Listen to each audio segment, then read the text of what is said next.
Sygkiatri. A mad analogy and anthological madness.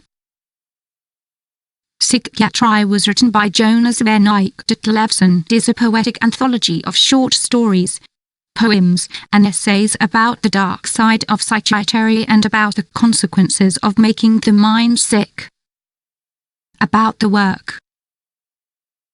The book is published by Sygkiatri Verlag and takes a critical perspective on the system responsible for looking after Danes who experience mental illness, Sygkiatri.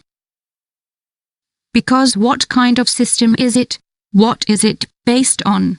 And how can it be that the Danish population is apparently getting worse and worse, all the while we should be getting smarter and smarter about the nature of mental illness?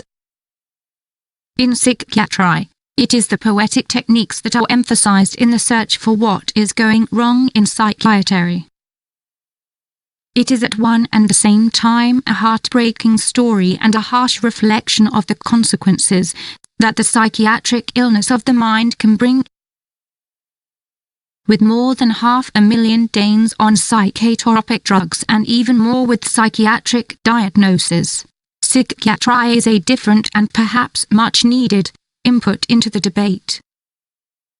While professional arguments and research articles are necessary tools for debate, Sygkiatri speaks the language of emotions and poetry in the search for truth. Because perhaps it is not just resources to diagnose and treat more people that are the solution to the problems of Sygkiatri. Perhaps the very view of the psyche as a defective, sick mechanism is completely wrong. Perhaps we need a new way of looking at mental suffering and a new language in which to understand mental pain. Review: Sygkiatri by Jonas Sygkiatri. When you read the back cover of Sygkiatri Jonas Sygkiatri, it says the following. Sygkiatri is several things. It is a literary project, an activist call, an attempt to say it with emotion that sounds poor in technical jargon.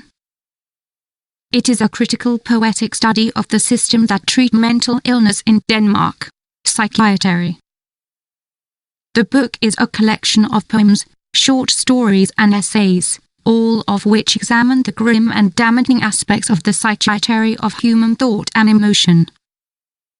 What is the difference between the one who suffers psychologically and the one who does not? Is one crazy and the other normal? One sick, the other healthy? Or is it the system that is sick? A sick Sygkiatri. A Sygkiatri.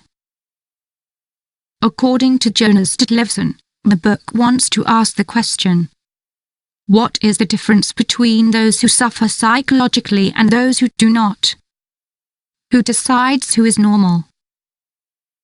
And what does the system, the pharmaceutical industry and all the other bodies that are set to judge whether a person should have psychotropic drugs do? Is it Sygkiatri that is sick? The questions are attempted to be elucidated through different text forms and text expressions. And it can be difficult to review them as a whole, as they are very different.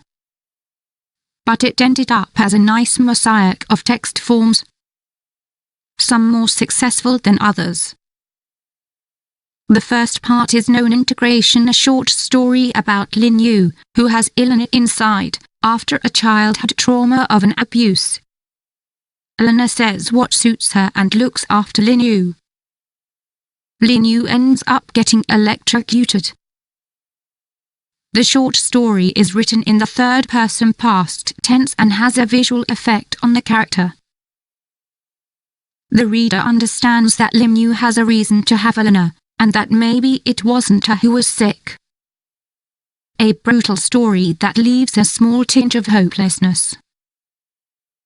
A personal essay from the author is about his own encounter with Sygkiatri and is probably the section where you especially understand the project, why he believes that there are other ways of treatment instead of just medication. That there are other methods. Sygkiatri is both thoroughly treated when it is compared to the witch persecution documents of the time, and in the poems there is a play with both language and whimsical lines of thought about being declared mentally ill. It is a clear and perhaps a bit bombastic theme that is in the various texts. There is no doubt about the author's point of view. Sygkiatri has failed and should be rethought. The pharmaceutical industry is evil and has lost sight of what they should really be, and psychiatrists in general are not worth trusting. The weakest text is a small dramatic piece about a general practitioner in the meeting with the psychiatrist. It's like the text is just a repetition and doesn't really manage to bring anything new to the table. The author has a distinct voice that is clear, indignant, and a sarcastic undertone that both entertains, but also creates a certain distance to it all. This is why Jonas Jetlevson's own story is so important. Because you understand that he understands, or would like to understand. An ambitious project that, however, ends up feeling a bit like it is running idle. You might be missing some form of, not a solution, but some conclusion on what can be done. But definitely a relevant project, at a time when more and more people are getting diagnoses. And it leaves the reader with relevant questions, to which one must seek the answer themselves.